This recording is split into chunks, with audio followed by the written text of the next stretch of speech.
Jurassic World, like all sequels or prequels or sidequels or adaptations of literally anything, is littered with Easter eggs and references to the larger Jurassic Park universe. So let's get into it. Bearing in mind, as always, that there will be spoilers, so many spoilers. As many spoilers as you can think of. And then 2 more spoilers on top of that. A lot of the Easter eggs and references relate directly to the first film, so let's start with that. In the new Visitors Center, we see a statue of InGen founder John Hammond. A lot of his philosophies are still seen in the attitude of Mr. Masrani. Mr. DNA makes a brief and welcome return, and so does a holographic Dilophosaur, the field-neck dinosaur that killed Newman as he made a break for the docks. Hello, Newman. Hello, Jerry.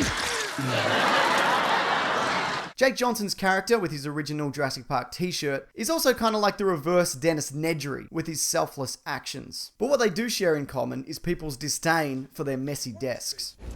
What a complete slob.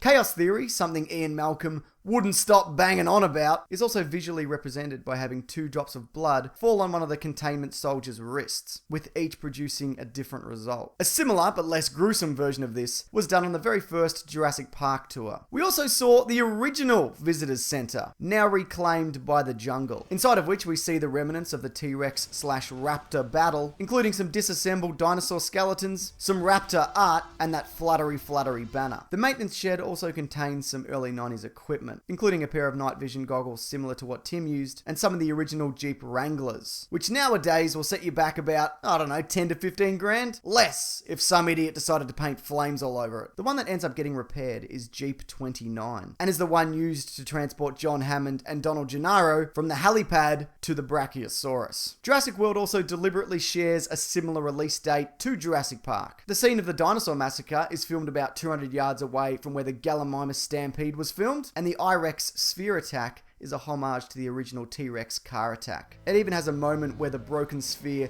crashes down on top of them, the same way that car did after Alan Grant and Tim leap from the tree. The only returning cast member that is human, but we'll get to that, is B.D. Wong as Henry Wu. He makes a subtle nod as to why the dinosaurs don't look like dinosaurs should, mentioning something about how they've been designed to appeal to the public and that what people's perceptions of them already are. Tweaks are also probably made to those in the petting zoo to ensure that it only features docile animals, and possibly the same thing was done with the larger herbivores, which may explain why the Stegosauruses aren't all like this, like they were in the Lost World. Unless that was only because those ones were protecting a baby. I don't know, they've got tiny brains. They probably don't have too many complex thoughts. Although Alan Grant and Ian Malcolm weren't present, Chris Pratt's character Owen was written to share traits of both. That being having a love and respect for dinosaurs, yet at the same time the uncanny ability to point out when bad things will happen. And then those bad things subsequently happen. Malcolm, though, does appear in the viral marketing, sort of. It's revealed that he wrote a book titled God Creates Dinosaurs. And at one point we see a girl on the monorail reading that same book. There's also a fan theory that Owen is the same boy that Alan Grant terrified in '93. All grown up and clearly taken to heart his words of wisdom, I guess? I don't know, that seemed more like a very thinly veiled threat. But it makes sense though, because in Jurassic World he's always banging on about respecting raptors, and also he would have been around the same age that kid is now. Chris Pratt, when asked this very question, didn't want to answer, saying the speculation of it all is too much fun. And the original actor who plays him claims that the role is his. Damn it! Now, as many people already know, the T-Rex scene in this film is the very same from the first. It's still fed the same way, goat on a chain, classic, and can be easily lured by using flares. It even bears the scars of its raptor fight from all those years ago. This movie does largely ignore the 2 Jurassic Park sequels, but it does include a Spinosaur skeleton in the Jurassic World Main Street? Is that what this is called? I don't know. I should point out that those movies are canon, but not important or good enough for a mention. In your face.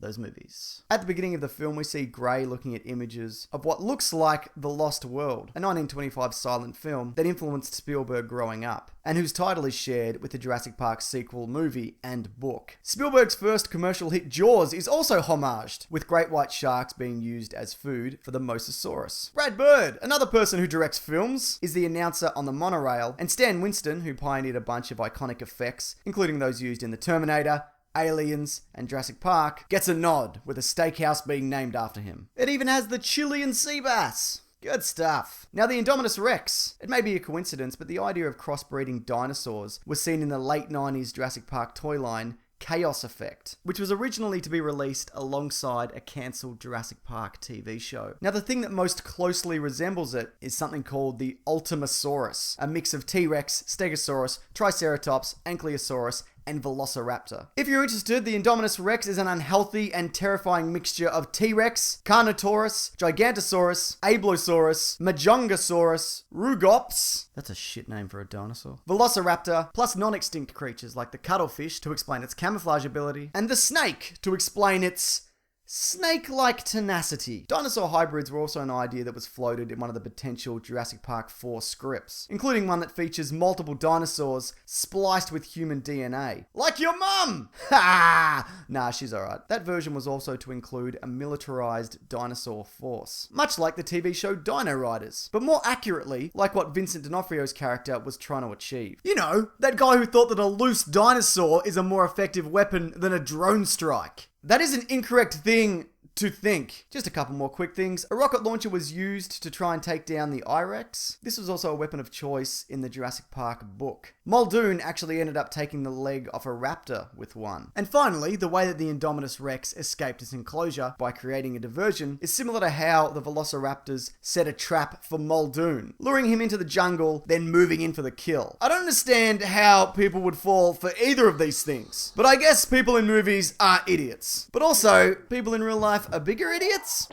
Thanks everyone. Now if you liked this, I've got a bunch of these videos, the playlist of which I'll link at the end of this video, along with an animated version of the first and cancelled Batman v Superman movie, brought to life with animation. Also have a podcast called The Weekly Planet. It was recently endorsed by none other than, I don't know, Jason Biggs. Sure, why not? Like I said, all those things linked at the end of this video and below. But what was your favourite Easter egg or reference from Jurassic World? And if I've missed anything, which I most certainly have, please feel free to leave your thoughts below. Alright, thanks everyone, take care.